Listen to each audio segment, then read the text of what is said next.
ناظرین محترم، حضور نبی اکرم صلی اللہ علیہ وآلہ وسلم کو اپنے پیارے نواسے حسین ابن علی رضی اللہ تعالی عنہ کی شہادت کی خبر اللہ تبارک و تعالی کی طرف سے بارہا مل چکی تھی، اور آپ علیہ الصلاۃ والسلام نے بارہا اس کا تذکرہ بھی کیا۔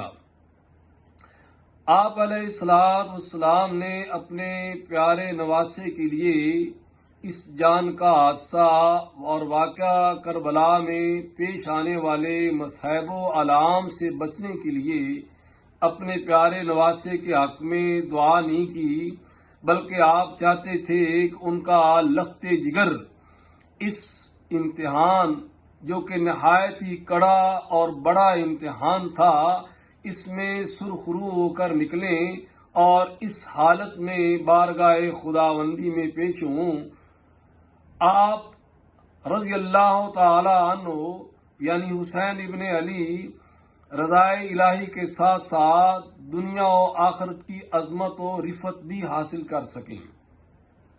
جناب حسین ابن علی رضی اللہ تعالی عنہ کی شہادت کے بارے میں جو پیش گوئیاں موجود ہیں، اس کے بارے میں متعدد روایات ہیں۔ ان روایات میں ایک روایت صحیح ابن حبان میں محمد ابن حبان رحمۃ اللہ علیہ نے پیش کی ہے، اور اس کا حدیث نمبر 6742 ہے۔ علامہ ناصر البانی نے اس حدیث کو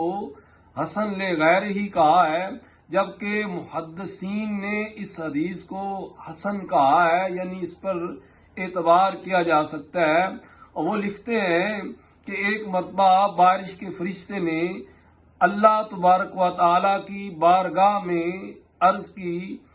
کہ وہ نبی اکرم صلی اللہ علیہ وآلہ وسلم سے شرف ملاقات چاہتا ہے۔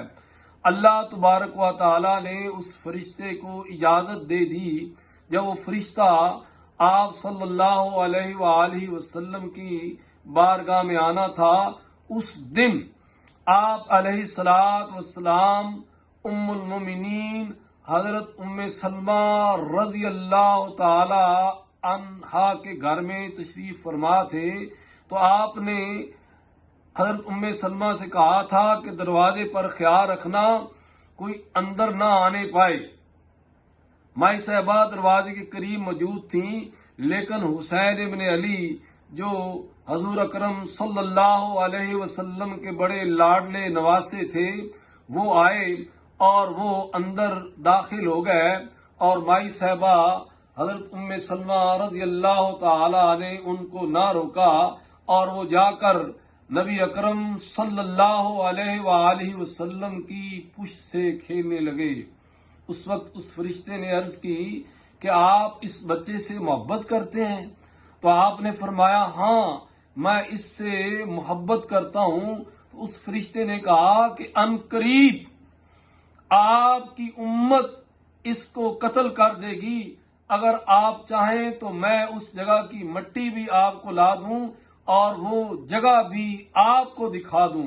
نبی اکرم صلی اللہ علیہ وآلہ وسلم نے اس فرشتے سے کہا ہاں۔ اس فرشتے نے آپ صلی اللہ علیہ وآلہ وسلم کو کربلا کی وہ جگہ بھی دکھائی، اور وہاں کی زرخیز یا سرخ مٹی بھی مٹھی بھر جو تھی آپ کی خدمت میں لا کر پیش کی۔ آپ صلی اللہ علیہ وآلہ وسلم نے وہ جو مٹھی بھر مٹی تھی وہ حضرت ام سلمہ رضی اللہ تعالی عنہا کو دے دی، اور انہوں نے اپنے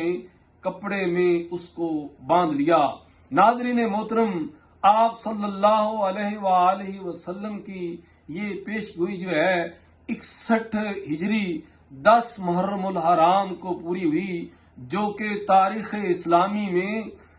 قیامت صغریٰ سے بھی کم واقعہ نہ تھا، جس پر آج پوری دنیا جو ہے افسوس کرتی ہے اور حیرت سے دیکھتی ہے کہ کس طرح اس نبی کے کلمہ پڑھنے والوں نے ہی ان کے نواسے کو اور اس کے خاندان کو بے دردی کے ساتھ شہید کر دیا۔